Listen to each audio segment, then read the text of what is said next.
Hi, good people. I hope you are well from where you are watching from. Welcome to Kate Ndongo Cafe. Today, we are going to talk about how to control mastitis in our dairy farms. Mastitis leads to some losses because some of the milk that is produced by the animals is discarded. The quantity of the milk that is produced is also reduced, and also the cost of treatment for the sick animals that the farmer has to pay for also goes high. And at the end of the day, mastitis reduces the profitability in our dairy farms. Today, we are going to talk to an animal health practitioner who is going to tell us on how we can be able to control the levels of mastitis in our dairy farms. Karibu sana. Thank you. Welcome to Kate Ndongo Cafe. Tell us your name and tell us what you do. Okay. Hi viewers. My name is Mwangi and I'm an animal health practitioner. So tell us, what is mastitis and what causes mastitis? So it's a good question. Mastitis is an infection that affects the udder, which is being resulted by the invasion of microorganisms, which include bacteria, virus, fungus or microplasm that invade the udder through the teeth canal, causing the infection. Yeah. So how can a farmer be able to identify an animal that has mastitis, and also tell us what are the different types of mastitis that we have? So mastitis, we can classify into two. The first one we can call it clinical mastitis, and the other one we can call it subclinical mastitis. For the clinical mastitis, the clinical size or the size physically, it is clearly and physically identified. We can just physically identify, and sometimes this is the kind of mastitis that in farmers level is identified. Some of these signs is like you might notice the animal has a swollen mammary gland, that is the hammer. Sometimes it's very painful. Also, you may observe the milk is having some blood clots, or you may observe the animal is having just milk clots. There's a difference between blood clot and milk clots. Yeah. Then you may notice some in some animals the milk may appear somehow watery, or you may notice that the milk is having abnormal color. Simply, the milk is normal. It's not normal how it's supposed to be, because the normal color of the milk is supposed to be white, isn't it? Yeah. So anything which is not like that, you might suspect that the animal is having clinical mastitis. For subclinical mastitis, this is the kind of mastitis sometimes which is hard to identify, and in the farmer's level, sometimes they are not able to identify it. Mostly, subclinical mastitis can only be identified by some tests, which will help the farmer to know that this milk is having a problem. But physically, you cannot see and you cannot tell. Yeah. So you have a clinical where the farmer can be able to see some signs, Yeah. and also we have the subclinical where the farmer cannot be able to see the signs. Yeah. So for us to be able to control the levels of mastitis at our farms, what are these practices that farmers should be doing to ensure that the risk of the animals getting mastitis is reduced? Okay. Mastitis, we say mastitis at cease of hygiene. And if a farmer can be able to observe the hygiene in his farm, he or she may be able to control the mastitis. The first hygiene, a farmer needs to observe the hygiene of the beddings where the animal stays or where the animal sleeps. It needs to be clean, and also it needs to be dry. The other hygiene that a farmer needs to observe is the hygiene of the milky tire.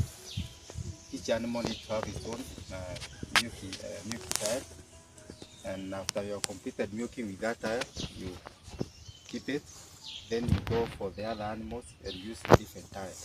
you need to observe that, because you might be transferring one microorganism from one animal to the other animals. Yeah, there are also other practices that you need to observe, like when you are selecting your animals. A farmer needs to select the animals which their others is not highly dangerous, such that the animal will not be collecting dirt from the soil, because these microorganisms mostly they are found in the soil. So a farmer needs to do a good selection where the animals other is not that highly dangerous. Yeah. What about feeding? Because I understand that sometimes some farmers feed their animals when they are milking the animals, and then after milking, the animal is not fed anymore. When are we supposed to do the feeding for the animals that we are milking? Mostly we advise the farmers, it is recommended you feed the animal, that is supplementing. You supplement the animal after you have completed milking. That is after milking, yeah. This will ensure that the animal will have some times to give the teeth canal enough time to close. Because where you are milking, the teeth canal are open. The teeth canal are the openings of the teeth, yeah. So you give it time so that it can close. And that will minimize the entry of microorganism when the animal sleeps, isn't it? Because when you feed the animal while you are milking, immediately you have completed milking, the animal may sleep. Yeah. And what about after milking? You have told us about the right time to feed after milking. Yeah.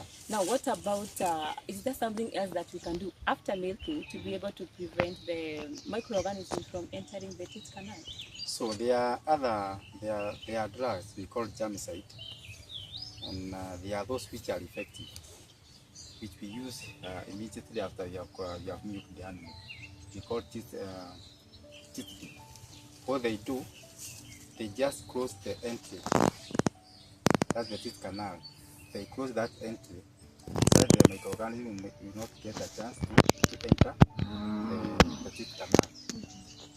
What you need to understand is that these microorganisms, their entry point is the teeth canal. If you be able to close that point, the chances of infection may be controlled. Yeah. Yeah. Thank you so much for that information. So the other thing that we want to know, when a farmer has already identified that the animal has a mastitis, what are the steps that the farmer should take to ensure that the animal is properly treated? Okay, mastitis, it is a serious disease, and a farmer needs to take it seriously. When a farmer identifies the animal has mastitis, there are some steps that he or she needs to follow.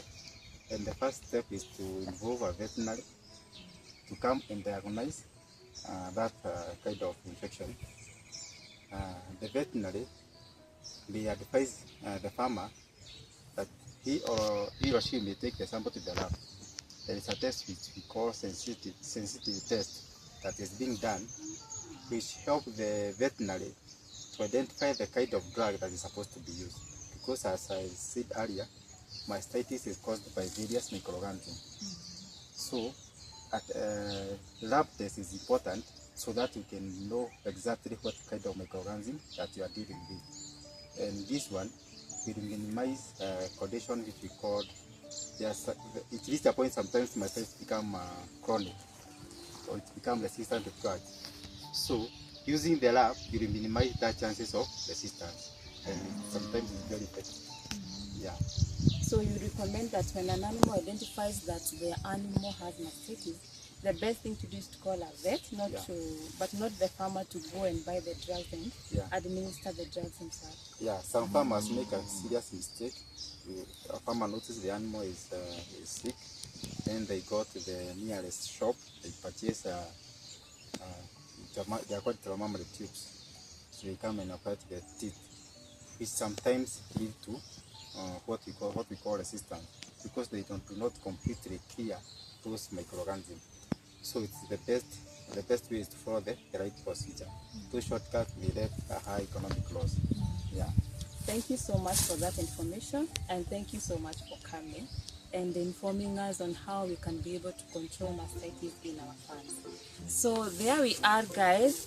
That is how we can be able to identify that whether our animals have mastitis, and also our animal health practitioner has informed us on how we can be able to control the levels of mastitis in our dairy farms.